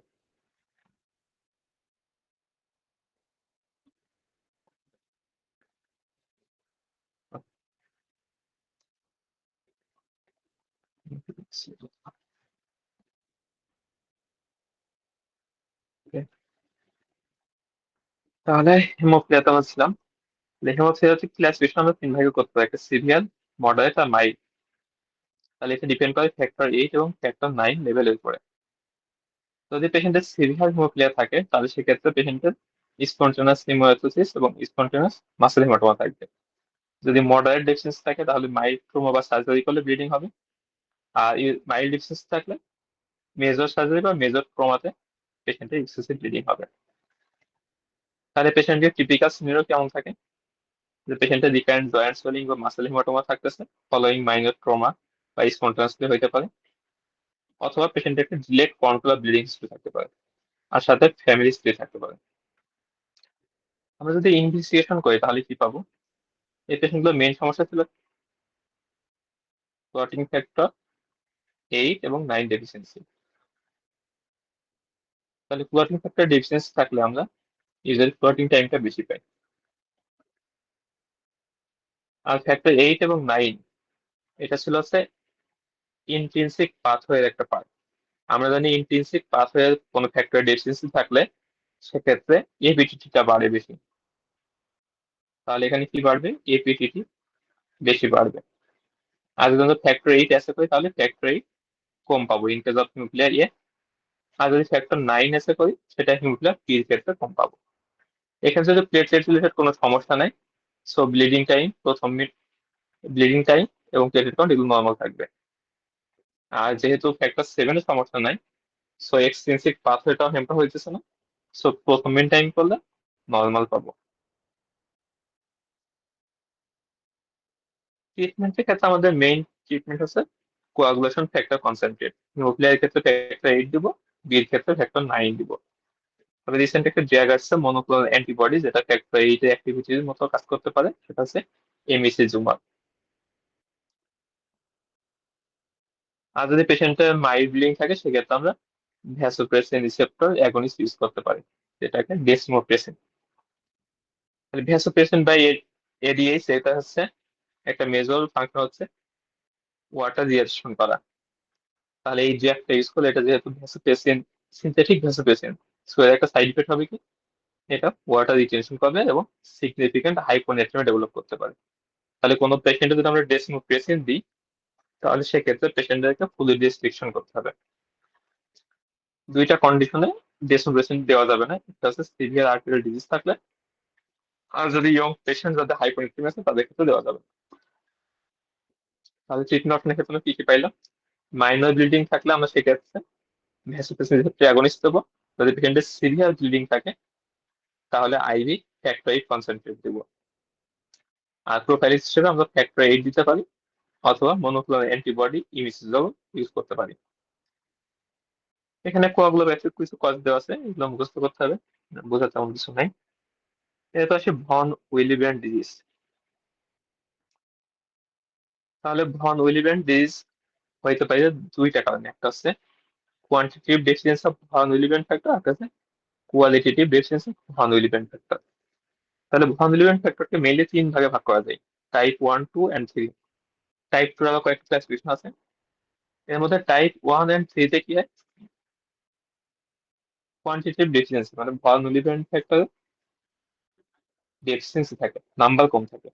আর টাইপ 2টা হচ্ছে কোয়ালিটেটিভ ডেফিসিয়েন্সি, এখানে নাম্বার ঠিকই থাকে কিন্তু ফাংশনাল অ্যাবনর্মালিটি থাকে। এখন আসে ভন উইলিব্র্যান্ড ফ্যাক্টর সিগনিফিকেন্স কি। ভন উইলিব্র্যান্ড ফ্যাক্টরটা মেনলি সিনথেসাইজ হয় এন্ডোথেলিয়াল সেল এবং মেরোকেরোসাইট থেকে, এবং এটি ইনভলভ হয় প্লেটলেট ফাংশন এবং কোয়াগুলেশন প্রসেসে। কিভাবে হয়? আমরা হিমোস্ট্যাসিস পড়াশোনায় পড়ছিলাম যে প্লেটলেটের কিছু রিসেপ্টর আছে, গ্লাইকোপ্রোটিন 1 এ, যেটা দ্বারা প্লেটলেট কোলাজেনের সাথে অ্যাডিশন করে। তারপর 1 বি, যেটার সাথে ভন উইলিব্র্যান্ডের সাথে অ্যাটাচ হয়, ভন উইলিব্র্যান্ড ফ্যাক্টরের সাথে। আর একটা ছিল 2 বি ও 3 এ, যেটা দ্বারা বিভিন্ন জনের সাথে অ্যাডিশন হয়। তাহলে কোনো পেশেন্ট যদি ভন উইলিব্র্যান্ড ফ্যাক্টর না থাকে তাহলে প্লেটলেটের যে গ্লাইকোপ্রোটিন 1 বি আছে সেটা সাব এন্ডোথেলিয়াল টিস্যুর সাথে অ্যাটাচ হতে পারবে না। আর একটু আগে হিমোফিলিয়া পড়াশোনা আমরা করলাম যে ভন উইলিব্র্যান্ড ফ্যাক্টরের সাথে ফ্যাক্টর 8টা অ্যাটাচ থাকে। তো যদি পেশেন্টের ভন উইলিব্র্যান্ড ফ্যাক্টর না থাকে তাহলে ফ্যাক্টর 8টা ডেফিসিয়েন্সি হবে। তাহলে এই কথাগুলো এখানে বলা আছে, normally forms a multimeric structure that is essential for its interaction with subendothelial collagen and platelets. This is a carrier protein for factor 8. Deficiency of von Willebrand factor lowers plasma factor 8 level. মানে von উইলিব্র্যান্ড ফ্যাক্টরটা কি করে, factor 8 কে carry করে নিতে পারে। যদি von Willebrand factor না থাকে তাহলে ফ্যাক্টর 8টা আর্লি প্রোটোলাইসিস হয়ে যায় এবং এই ফ্যাক্টর 8টা ডেফিসিয়েন্সি হয়। তাহলে কোনো কারণে যদি ভন উইলিব্র্যান্ড ফ্যাক্টর ডেফিসিয়েন্সি হয় সেই পেশেন্ট গুলো ফ্যাক্টর 8টা ডেফিসিয়েন্সি হবে। এটা ইম্পর্টেন্ট। আরেকটা কাজ করে কি, There's a bridge formation between platelet and subendothelial collagen. তাহলে ভন উইলিয়ামস ফ্যাক্টর ডেফিসিয়েন্সি হলে একটা হচ্ছে ফ্যাক্টর 8 ডেফিসিয়েন্সি হবে, আর একটা হবে প্লেটলেটটা প্রপারলি ফাংশন করতে পারবে না। মানে এখানে প্লেটলেটের যে পাথওয়েটা ছিল আর কোয়াগুলেশনের যে পাথওয়ে দুইটাই এফেক্টেড হবে। এখানে একটা জিনিস ইম্পর্টেন্ট, সেটা হচ্ছে যাদের ও ব্লাড গ্রুপ যাদের ও থাকে তাদের ক্ষেত্রে নর্মালি ভন উইলিয়ামস ফ্যাক্টরটা কম থাকে অন্যান্য ব্লাড গ্রুপের তুলনায়। এই জিনিসটা ইম্পর্টেন্ট, তো মনে রাখতে হবে। ভন উইলিয়ামস ক্ষেত্রে একটা ইনহেরিটেড কন্ডিশন, যেটা অটোজোমাল ডোমিনেন্ট ইনহেরিটেড। তবে দুইটা এক্সেপশন আছে, টাইপ 2N এন্ড টাইপ 3। এই দুইটা কন্ডিশনে এটা হচ্ছে অটোজোমাল রিসেসিভ ইনহেরিটেড থাকে। তাহলে এই বক্সটা এখানে ইম্পর্টেন্ট। টাইপ 1 আর টাইপ 3 এই দুটাতে কোয়ান্টিটেটিভ ডিফেক্ট থাকে, নাম্বার কম থাকে, বাকিগুলোতে কোয়ালিটেটিভ। আর টাইপ 2N আর টাইপ 3 আছে অটোজোমাল রিসেসিভ, বাকিগুলোতে অটোজোমাল ডোমিনেন্ট। তাহলে এগুলো সবগুলো পরীক্ষা আসে। প্রেজেন্টেশন কি হবে? তাহলে এখানে যেহেতু প্লেটলেটটা প্রপারলি ফাংশন করতে পারতেছে না, তাহলে পেশেন্টগুলো সুপারফিশিয়াল ব্লিডিং এ বেশি প্রেজেন্ট করে। একই রকম এপিস্ট্যাক্সিস থাকবে, মেরুনিতে থাকতে পারে, সুপারফিশিয়াল ব্লিডিং থাকতে পারে। আবার কিছু কিছু ক্ষেত্রে কি হতে পারে, ফ্যাক্টর 8 এর ডিফারেন্স থাকতে পারে। সেক্ষেত্রে পেশেন্টে ডিপ ব্লিডিং বা হিমোফিলিয়ার মতন প্রেজেন্টেশন আসতে পারে। তবে বেশি কমন হচ্ছে প্লেটের ডিসফাংশনের ফিচার গুলা। তাহলে ভন এলিমেন্ট ফ্যাক্টর ডেফিসিয়েন্সি ক্ষেত্রে সুপারফিশিয়াল ব্লিডিং গুলো বেশি কমন। তবে কিছু কিছু ক্ষেত্রে ডিপ ব্লিডিং প্রেজেন্ট করতে পারে। আমরা যদি ইংলিশ ট্রিটমেন্ট করি তাহলে দেখবো ভন এলিমেন্ট ফ্যাক্টর এবং ফ্যাক্টর 8 দুইটাই ডেফিসিয়েন্সি। ম্যানেজমেন্টে আমরা যেমন হিমোফিলিয়াতে ডেজমোপ্রেসিন ইউজ করতেছি না, তো এখানে আমরা ডেজমোপ্রেসিন ইউজ করতে পারি। ডেজমোপ্রেসিন কিভাবে ফাংশন করে, এটা হচ্ছে ভন উইলিয়ান ফ্যাক্টর লেভেলটা বাড়ায়। তাহলে ভন উইলিয়ান ফ্যাক্টর লেভেলটা বাড়াইলে একসাথে কি হবে, ফ্যাক্টর 8 লেভেলটা বাড়বে। তাহলে হিমোফিলিয়া এবং ভন উইলিয়ান ফ্যাক্টর ডিজিজে, ভন উইলিয়ান ডিজিজ দুইটাতে আমরা ডেজমোপ্রেসিন ইউজ করতে পারি।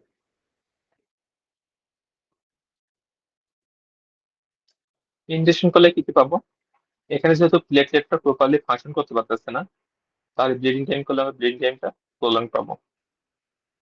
এবার কিছু ক্ষেত্রে ক্লটিং ফ্যাক্টর 8 ডেফিসিয়েন্সি থাকে, তাহলে সেসব ক্ষেত্রে ক্লটিং টাইম এবং অ্যাক্টিভেটেড পার্শাল থ্রোম্বোপ্লাস্ট করলে বেশি পাবো। তবে কিছু পেশেন্টের ক্ষেত্রে আবার এটা নর্মালও থাকতে পারে। এখানে যেহেতু ফ্যাক্টর 7 কোনো সমস্যা নাই, সো প্রথম টাইমটা নর্মাল থাকবে।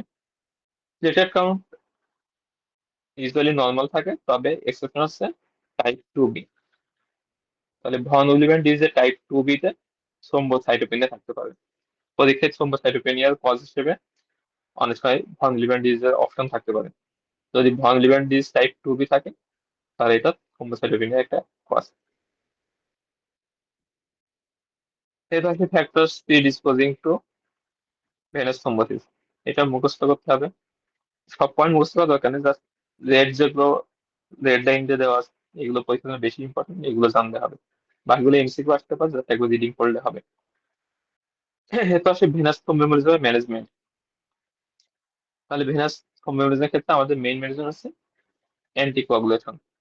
অ্যান্টিকোয়াগুলেশন কোনটা দিব, কিভাবে দিব, এই যে কিছু পয়েন্ট আছে, এগুলো পরীক্ষার জন্য খুব একটা লাগবে না। তবে ক্লিনিক্যাল প্র্যাকটিস অনেক ইম্পর্টেন্ট, একবার রিডিং দিয়ে রাখতে পারেন, আমাদের দরকার নেই। এরপর সেই অ্যান্টি থ্রোম্বোটিক প্রোফাইল অ্যাক্সিস, এটা পরীক্ষা খুব একটা দরকার নেই। এবার সেই anti phospholipid syndrome. Anti phospholipid সিন্ড্রোমের ক্ষেত্রে আমার জন্য ইম্পর্টেন্ট হচ্ছে তিনটা, এখানে তিনটা অ্যান্টিবডি পাওয়া যায়।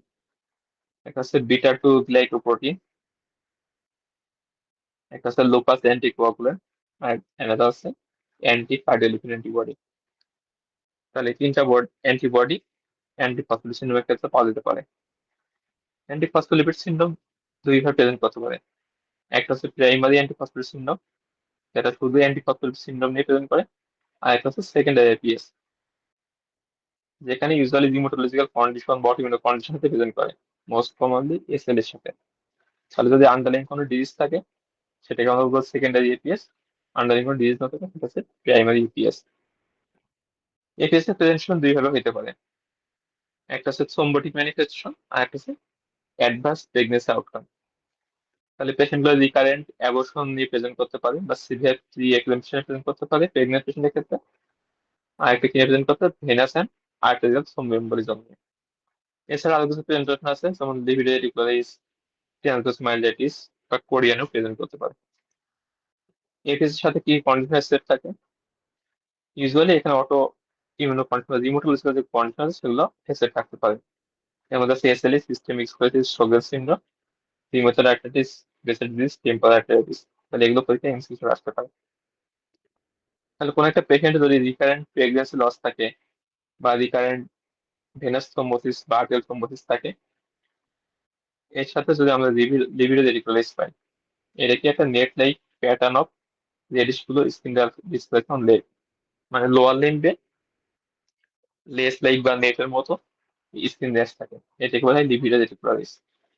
তাহলে পেশেন্ট যদি এই ধরনের কোনো ফিচার থাকে আর কোয়াগুলেশন স্ক্রিনিং করলে আমরা যদি প্রলং ডিপিটিটি পাই, তাহলে ডায়াগনোস হবে অ্যান্টিফসফোলিপিড সিনড্রোম। ম্যানেজমেন্টের ক্ষেত্রে এখানে একটু ডিফারেন্ট হচ্ছে, আমরা সাধারণত স্ট্রোক পেশেন্টে কিন্তু থাকি অ্যান্টিপ্লেটেড ড্রাগ দিই, কিন্তু এপিএস এর পেশেন্টে যদি স্ট্রোক হয় তাহলে সেক্ষেত্রে আমাদের ট্রিটমেন্ট চয়েস হবে অ্যান্টিকোয়াগুল্যান্ট। তাহলে অন্যান্য স্ট্রোকের ক্ষেত্রে আমরা ট্রিটমেন্ট অবশ্যই অ্যান্টিপ্লেটেড ড্রাগ যেমন অ্যাসপিরিন, ক্লোপিডোগ্রাম। আর অ্যান্টিফসফোলিপিড সিনড্রোমের পেশেন্ট যদি স্ট্রোক হয় তাহলে সেক্ষেত্রে আমরা দেবো ওয়ারফেরিন। আরেকটা কোশ্চেন পরীক্ষা আছে, সেটা হচ্ছে কোনো পেশেন্টে যদি প্রেগনেন্ট থাকে, প্রেগনেন্ট পেশেন্ট উইথ এপিএস, এটা যদি কোনো অবস্টেটিক প্রেজেন্টেশন থাকে, সেক্ষেত্রে আমরা হেপারিন এবং অ্যাসপিরিন দিয়ে ট্রিটমেন্ট করবো। এটা পরীক্ষার জন্য খুবই ইম্পর্টেন্ট। এরপর ডিসেমিনেটেড ইন্ট্রাভাস্কুলার কোয়াগুলেশন। তাহলে এখানে কি হয়, এখানে কিছু আন্ডারলাইন কন্ডিশনস থাকে, যেমন ইনফেকশন, ট্রমা, বা কোনো ম্যালিগনেন্সি, বা অ্যাডভার্স অবস্ট্রাকটিভ ফিচার। এই ধরনের কন্ডিশন গুলোতে কি হয়, বডিতে কোয়াগুলেশন যে পাথওয়ে গুলো আছে সেগুলো বেশি বেশি অ্যাক্টিভেশন হয়। কোয়াগুলেশন পাথওয়ে বেশি বেশি অ্যাক্টিভেশন হওয়ার কারণে ক্লটিং ফ্যাক্টর এবং প্লেটলেট গুলো বেশি বেশি ইউজ হয় এবং এগুলো ডেফিসিয়েন্সি হয়। এর মধ্যে বেশি ইম্পর্টেন্ট হচ্ছে factor 1, factor 5 and factor 8, fibrinogen, factor 5 and factor 8। তাহলে এগুলো ডেফিসিয়েন্সি হবে, এর সাথে প্লেটলেট গুলো ডেফিসিয়েন্সি হবে। প্লেটলেট যেহেতু ডেফিসিয়েন্সি আছে, so আমরা কোয়াগুলেশন স্ক্রিনিং করলে ব্লিডিং টাইম বেশি পাবো। আর যেহেতু ফিব্রিনোজেন এবং অন্যান্য ফ্যাক্টরস ক্লটিং ফ্যাক্টর গুলো ডেফিসিয়েন্সি আছে, সো ক্লটিং টাইম, প্রথমিন টাইম, ইউভিডিটি এগুলো বেশি পাবো। এখানে যখন কোয়াগুলেশন পাথওয়ে গুলো বেশি বেশি অ্যাক্টিভেশন হবে, সো ব্লাড ভেসেল গুলোতে ক্লট ফর্মেশন বেশি বেশি হবে। এই ক্লট গুলো যখন ডিসলিউশন হবে বা ফাইব্রিনোলাইসিস হবে, তখন কি হবে, এই ফিব্রিনোজেন গুলোর যে ফাইব্রিন ফর্মেশন হয়েছিল ওইগুলা ভেঙে তখন ফিব্রিনোজেন ডিগ্রেডেশন প্রোডাক্ট বা ডি ডাইমার তৈরি হবে। তাহলে যত বেশি ক্লট ফর্মেশন হবে, ফিব্রিনোজেন লেভেলটা তত বেশি কমে যাবে, আর ফিব্রিনোজেন যে ডিগ্রেডেশন প্রোডাক্ট বা ডি ডাইমার তত বেশি পাওয়া যাবে। তাহলে ডিআইসি তে আমরা কি কি কম পাবো, প্লেটলেট, ফিব্রিনোজেন এবং ক্লট ফ্যাক্টর গুলো কম পাবো। অপরদিকে কোয়াগুলেশন স্ক্রিনিং যেগুলো আমরা যে মার্কার গুলো দেখি, ব্লিডিং টাইম, ক্লটিং টাইম, টিটিএফটি সবগুলো বেশি পাবো। আর একটা হচ্ছে fibrinogen degradation product D dimer গুলো বেশি পাবো। পেরিসাল ব্লাড স্ট্রিম করলে এখানে আমাদের ফ্র্যাগমেন্টেড আরবিসি পাওয়া যায়। এটা একটা নাম হচ্ছে সিস্টিওসাইট। তাহলে এই ধরনের কোনো একটা পেশেন্ট যদি এই ধরনের আন্ডারলাইন কোনো একটা কন্ডিশন থাকে, সেটা হতে পারে সিভিয়ার ইনফেকশন বা সেপসিস, কোনো আন্ডারলাইন ম্যালিগনেন্সি আছে, বা প্রেগনেন্ট পেশেন্ট, এই ধরনের পেশেন্ট গুলো যদি ব্লিডিং ম্যানিফেস্টেশনে প্রেজেন্ট করে আর ইনভেস্টিগেশন করলে যদি এরকম আমাদের সবগুলো বেশি আছে, জেড এবং ডেফিসিয়েন্সি আছে, তাহলে আমাদের ডায়াগনোস হবে ডিসেমিনেটেড ইন্টারভাস্কুলার কোয়াগুলেশন। এখান থেকে বেশি ইম্পর্টেন্স ইনভেস্টিগেশন ফাইন্ডিংস গুলা, কোনটা বেশি থাকে কোনটা কম থাকে, এগুলো পরীক্ষা বেশি আছে। ম্যানেজমেন্টের ক্ষেত্রে আমাদের ফার্স্ট চয়েস হচ্ছে ফ্লোজেন প্লাজমা। যদি এটা না পাই তাহলে সেক্ষেত্রে আমরা ক্রায়োপ্রিসিপিটেট ইউজ করতে পারি।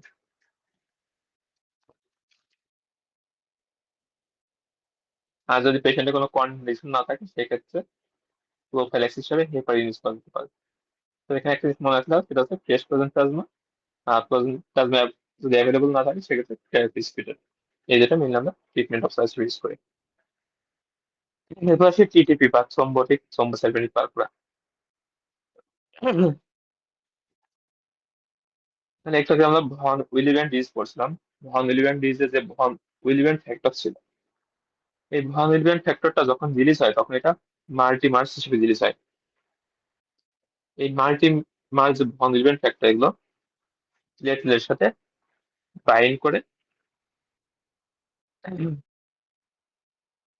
এই যে মাল্টি মার্স যে ভন উইলিয়াম ফ্যাক্টর ছিল, এগুলো হচ্ছে কি করে নর্মালি প্রপারলি ফাংশন করতে পারে না। এগুলা অ্যাডাম টিএস 13 নামক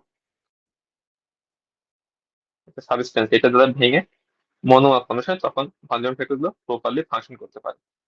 তাহলে কোনো একটা পেশেন্ট যদি অ্যাডাম টিএস 13 লেভেল ডেফিসিয়েন্সি থাকে বা এর এগেনস্টে অ্যান্টিবডি ফর্মেশন হয়, তাহলে কি হবে, এই এনজাইমটা ভন উইলিয়াম ফ্যাক্টর যে মার্টিন এটাকে ভাঙতে পারবে না। সেক্ষেত্রে কি হবে, প্রপারলি যে ফাংশনিং ভন উইলিয়াম ফ্যাক্টর এগুলা ডেফিসিয়েন্সি হবে, এবং যে লার্জ ভন উইলিয়াম ফ্যাক্টর গুলো ছিল এগুলো তখন রেডিয়েশন ক্রস লিঙ্ক করবে। তাহলে এখানে মেইন প্যাথোফিজিওলজি কি হইতেছে, অ্যাডাম টিএস 13 এনজাইম এর এগেনস্টে অ্যান্টিবডি ফর্মেশন হইতেছে, ফলে অ্যান্টিবডি লেভেলটা কমে যাচ্ছে, এই সরি এনজাইম লেভেলটা কমে যাচ্ছে। এই এনজাইমটা যদি কমে যায় তাহলে ভন উইলিয়াম ফ্যাক্টর যে মাল্টিমার ছিল সেটাকে ভাঙা সম্ভব হবে না। ফলে কি হবে, ভন উইলিয়াম মাল্টিমারটা তখন ডিঅক্সিজেনের সাথে ক্রস লিঙ্ক করবে। এটা হচ্ছে মেইন প্যাথোফিজিওলজি। তাহলে ভন উইলিয়াম ফ্যাক্টর মাল্টিমার যখন ডিঅক্সিজেনের সাথে ক্রস লিঙ্ক করবে তখন এগুলা কি করবে, বিভিন্ন ভেসেলসকে অবস্ট্রাকশন করবে, বেশি বেশি থ্রোম্বাস ফর্মেশন করবে। এই ভাস্কুলার অকুলেশনটা সবচেয়ে বেশি হয় হচ্ছে ব্রেন এবং কিডনিতে। সো এই দুটার ফাংশন বেশি অ্যাবনর্মাল পাওয়া যাবে। পেশেন্ট গুলো একটা pentad of presentation, pentad of features present করতে পারে। এর মধ্যে কি কি থাকে, ফিভার থাকতে পারে, নিউরোলজিক্যাল ডেফিসিট থাকতে পারে, যেমন স্ট্রোক, সিজার, ওয়াটার কনসাসনেস। পেশেন্টের থ্রোম্বোসাইটোপেনিয়া থাকতে পারে, হিমোলাইটিক অ্যানিমিয়া ফিচার থাকতে পারে। আরেকটা কি থাকে, রেনাল ইম্পায়ারমেন্ট থাকতে পারে বা সিরাম ক্রিয়েটিন বেশি থাকতে পারে। তাহলে আমাদের যখন হিমোলাইটিক ইউরেমিক সিনড্রোম পড়বো, হাস দেখবো হিমোলাইটিক ইউরেমিক সিনড্রোমেরও ফিচার অলমোস্ট সেম। সেখানেও রেনাল ইম্পায়ারমেন্ট থাকে, অ্যানিমিয়া থাকে, থ্রোম্বোসাইটোপেনিয়া থাকে। এক্সেপশন হচ্ছে নিউরোলজিক্যাল ফিচার গুলো। তাহলে নিউরোলজিক্যাল ফিচার্স গুলো বেশি থাকে হচ্ছে টিটিপি তে। ইনভেস্টমেন্ট কি, এখানে আমরা অ্যাডাম টিএস 13 যেটা, এটা লেভেল দেবো, অ্যাক্টিভিটি দেখবো। যদি এটা লেস দ্যান 10% থাকে তাহলে this is diagnostic of thrombotic thrombocytopenic purpura. Management হচ্ছে কি, এখানে ট্রিটমেন্ট চয়েস হচ্ছে প্লাজমা এক্সচেঞ্জ। তাহলে এটা পরীক্ষা সিঙ্গেল বেস্ট আছে। আর একটা মনোক্লোনাল অ্যান্টিবডি ইউজ করা যায় যেটার নাম হচ্ছে ক্যাপ্লাসিজুমাব। এটা মনে রাখলে সমস্যা নেই, একটা মনে রাখলে হবে যে প্লাজমা এক্সচেঞ্জ। কিছু কিছু ড্রাগস আছে যেখানে টিটিপি করতে পারে, যেমন টিক্লোপিডিন এবং সাইক্লোস্পোরিন। এছাড়া এইচআইভি, সিকাটোসিন এবং ম্যালিগনেন্সি এইসব ক্ষেত্রে টিটিপিটা বেশি কমন। এগুলো পরীক্ষা এমসিকিউ আসতে পারে। তাহলে টিটিপি পরীক্ষা দিবে কিভাবে, কোন একটা পেশেন্ট আছে, তার ফিভার আছে, নিউরোলজিক্যাল ডেফিসিট আছে, সেটা হতে পারে স্ট্রোক, লস অফ কনসিয়াসনেস বা কনভালশন। ইনজেকশন করে দেখা গেছে ক্রিয়েটিন বেশি, প্লেটলেট কম, হিমোগ্লোবিন কম, এবং টিবিএতে আমরা কি পাইছি, ফ্র্যাগমেন্ট কাজ দিছিল সিস্টোসাইট। তাহলে একটা আমরা ডিআইসি তে পাইলাম সিস্টোসাইট, আর একটা পাইলাম টিটিপি তে। আর একটা কন্ডিশন আছে হিমোলাইটিক ইউরেমিক সিনড্রোম। তাহলে DIC, haemolytic uraemic syndrome, TTP সবগুলোতে ফ্র্যাগমেন্ট কাজ দিছি বা সিস্টোসাইট পাওয়া যেতে পারে, সবগুলোতে প্লেটলেট কম থাকবে। তাহলে আমরা ক্লিনিক্যাল সিনারিও দেখে আমাদের বুঝতে হবে যে ডায়াগনোসিস হিমোলাইটিক ইউরেমিক সিনড্রোম হবে, টিটিপি হবে নাকি ডিআইসি হবে। এবার thrombosis accompanied by paradoxical thrombocytopenia. তাহলে আমরা একটু আগে বলছিলাম থ্রোম্বোসাইটোপেনিয়া হলে ইউজুয়ালি পেশেন্ট ব্লিডিং নিয়ে প্রেজেন্ট করে। তবে কিছু কিছু কন্ডিশন আছে যেখানে এক্সেসিভ থ্রোম্বোসিস হওয়ার কারণে থ্রোম্বোসাইটোপেনিয়া হয়, মানে উল্টা ফিচার থাকে, প্যারাডক্সিক্যাল ফিচার থাকে। এরকম কন্ডিশন আছে তিনটা, একটা আছে ডিসেমিনেটেড ইন্টারভাস্কুলার কোয়াগুলেশন, একটা আছে হেপার ইনডিউস থ্রোম্বোসাইটোপেনিয়া বা হিট, আর একটা আছে টিটিপি। তাহলে এটা পরীক্ষা করে এমসিকিউ আসছিল, what are the conditions associated thrombosis and paradoxical thrombocytopenia. Answer কি কি হবে, disseminated intravascular coagulation, heparin induced thrombocytopenia, আর একটা আছে থ্রোম্বোটিক থ্রোম্বোসাইটোপেনিক পারপুরা। এরপর লাস্ট একটা বক্স আছে কোয়াগুলেশন স্ক্রিনিং এর। এটা হেমাটোলজি সব থেকে ইম্পর্টেন্ট বক্স বলা যায়। তাহলে আমি একটা দেখি, কোনো একটা পেশেন্ট যদি অ্যাসপিরিন খেয়ে থাকে তাহলে আমরা কোয়াগুলেশন করলে কি কি পাবো। অ্যাসপিরিন কি করে, প্লেটলেট অ্যাডিশনকে প্রিভেন্ট করে, তাহলে প্লেটলেটটা প্রভাবলি ফাংশন করতে পারবে না। কোনো পেশেন্টের যদি প্লেটলেট ডেফিসিয়েন্সি হয় অথবা প্লেটলেট ফাংশন লেভেল হয় তাহলে সেক্ষেত্রে ব্লিডিং টাইমটা বেশি হয়। তাহলে অ্যাসপিরিনের পেশেন্ট গুলা যদি আমরা কোয়ালিটি স্ক্রিনিং করি তাহলে ব্লিডিং টাইমটা বেশি পাবো। এটা হচ্ছে কোনো পেশেন্ট থ্রোম্বোসাইটোপেনিয়া থেকে প্লেটলেট কাউন্ট কম থাকে, তাহলে সিবিসি করলে আমরা প্লেটলেট কম পাবো। আর যেহেতু থ্রোম্বোসাইটোপেনিয়া আছে সো ব্লিডিং টাইমটা প্রলং হবে। হিমোফিলিয়া পেশেন্টে কি হয়, হিমোফিলিয়া পেশেন্টের সাথে প্লেটলেটের কোনো সম্পর্ক নেই, তো প্লেটলেট নর্মাল থাকবে, ব্লিডিং টাইম নর্মাল থাকবে। এখানে কি হইতেছে, ফ্যাক্টর 8 এবং 9 ডেফিসিয়েন্সি হইতেছে। হিমোফিলিয়ার ক্ষেত্রে ফ্যাক্টর 8, হিমোফিলিয়ার ডিজিজ ক্ষেত্রে factor 9 deficiency. So clotting factor deficiency হলে আমরা সেক্ষেত্রে ক্লটিং টাইমটা বেশি পাবো। আর ফ্যাক্টর 8 এবং ফ্যাক্টর 9 যেহেতু ইন্ট্রিনসিক পাথওয়ে পার্ট, আমি এর আগে বলছিলাম যে extrinsic pathway clotting factor deficiency হলে টিটি বাড়ে, আর ইন্ট্রিনসিক পাথওয়ে ফ্যাক্টর ডিফিসিয়েন্সি হলে এপিডিটি বাড়বে। তাহলে ফ্যাক্টর 8 এবং ফ্যাক্টর 9 যেহেতু ইন্ট্রিনসিক পাথওয়ে পার্ট, সো এখানে এপিডিটিটা বেশি পাবো। এবার হচ্ছে ভন উইলিব্যান্ড ডিজিজ। তাহলে ভন উইলিব্যান্ড ডিজিজের ক্ষেত্রে প্লেটলেট ডেফিসিয়েন্সি থাকছিল টাইপ 2B তে, অন্যগুলোতে প্লেটলেট ফাংশন অ্যাবনর্মালিটি হইতেছিল। তাহলে টাইপ 2 ক্ষেত্রে প্লেটলেট কাউন্ট কম পাবো, অন্যান্য ক্ষেত্রে প্লেটলেট কাউন্ট নর্মাল থাকবে। এখানে যেহেতু প্লেটলেট ফাংশনটা হ্যাম্পার্ড হচ্ছে, তো ব্লিডিং টাইম ফলে আমরা বেশি পাবো। ভন উইলিব্যান্ড ডিজিজের পেশেন্ট গুলো আমি বলছিলাম ফ্যাক্টর 8 ডেফিসিয়েন্সি থাকে, সো এটা হিমোফিলিয়ার মতো ব্লিডিং টাইম বেশি থাকবে, এপিজিটাও বেশি থাকবে। এর পাশে কোনো পেশেন্ট যদি ওয়ারফেরিন ড্রাগ এর কারণে টক্সিসিটি হয়, তাহলে এখানে প্লেটলেট কোনো সম্পর্ক নেই, প্লেটলেট নর্মাল, ব্লিডিংটাই নর্মাল। ওয়ারফেরিনে কি হয়, ফ্যাক্টর 2, 7, 9, 10 ডেফিসিয়েন্সি হয়, সো এখানে ক্লটিং টাইমটা প্রলং থাকবে। ফ্যাক্টর 7 আমরা বলছিলাম intrinsic pathway part, sorry extrinsic pathway part, তাহলে এখানে কি হবে, প্রথমিন টাইমটা বেশি বাড়বে। আর এপিটা নর্মাল থাকতে পারে, কোনো কোনো কন্ডিশনে বাড়তেও পারে। ওয়ারফেরিনের জন্য আমাদের বেশি ইম্পর্টেন্স হচ্ছে ক্লটিং টাইম, আর একটা হচ্ছে প্রথমিন টাইম। কোনো পেশেন্টে যদি হেপারিন দেওয়া হয়, তাহলে সেই পেশেন্টের ক্ষেত্রে হেপারিন পেশেন্টের ক্ষেত্রে 8, 9, 11 খুব বেশি কাজ করে। সেখানে যদি ক্লটিং ফ্যাক্টর ডিফিসিয়েন্সি হইতেছে, তাহলে ক্লটিং টাইমটা বাড়বে। এখানে ইন্ট্রিনসিক পাথওয়েটা বেশি অ্যাক্টিভেট হয়, সো এপিটিটা বাড়বে। প্রথম টাইম বাড়তেও পারে অথবা নর্মাল থাকতে পারে। ভিটামিন K ডেফিসিয়েন্সির ক্ষেত্রে আমাদের ফ্যাক্টর অ্যাক্টিভ হচ্ছে ফ্যাক্টর 2, 7, 9 and 10, তাহলে এখানে ক্লটিং টাইম বাড়বে, পিটিএপিসি দুইটাই বাড়বে। এর পাশে ডিসেমিনেটেড ইন্ট্রাভাস্কুলার কোয়াগুলেশন, তাহলে ডিআইসি তে কি হচ্ছে, প্লেটলেট কাউন্টটা কমে যাচ্ছিল, সেখানে প্লেটলেট কাউন্ট করলে আমরা লো পাবো, ব্লিডিং টাইম করলে প্রলং পাবো। আর এখানে যেহেতু multiple clotting factor deficiency, so clotting time, PT APTT সবগুলাই বেশি পাবো। এর পাশে প্লেটলেট অ্যাগ্রিগেশন টেস্ট আছে, এটা আসলে এফসিপিএস পরীক্ষা আসে না, এমআরসি পরীক্ষা অনেকটা দিলে দিতে পারে, না হলে খুব একটা লাগে না। তাহলে এই টেস্ট করলে, এই টেস্ট করার মাধ্যমে ভন উইলিব্যান্ড ডিজিজ আর হিমোফিলিয়ার মধ্যে আলাদা করতে পারি। যদি অ্যাগ্রিগেশন টেস্টটা ইম্পেয়ার্ড হয়, তাহলে সেটা ইন্ডিকেট করে ভন উইলিব্যান্ড ডিজিজ। আর যদি টেস্টে ফাইন্ডিংস নর্মাল থাকে, তাহলে হিমোফিলিয়া।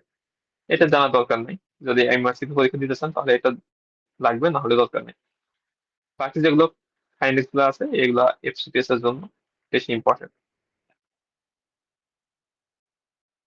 আজকে আমরা যে টপিকগুলো ডিসকাস করলাম, সবগুলোই আসলে পরীক্ষার জন্য খুবই ইম্পর্টেন্ট। প্রত্যেকটা থেকেই সিঙ্গেল বেস্ট আসতে পারে, এমসিকিউ আসতে পারে। এগুলো ভালো করে বুঝে পড়া লাগবে, কিছু জিনিস মুখস্থ করা লাগবে। সব জিনিস আসলে বুঝে পড়া সম্ভব না, কিছু জিনিস অবশ্যই মুখস্থ করতে হবে। সেই মধ্যে যদি কারো কোনো কোশ্চেন থাকে করতে পারেন, না হলে আমাদের ক্লাস এখানে শেষ করবেন।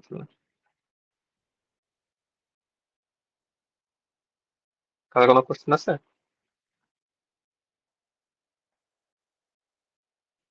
ওকে, তারপরে ভালো থাকবেন।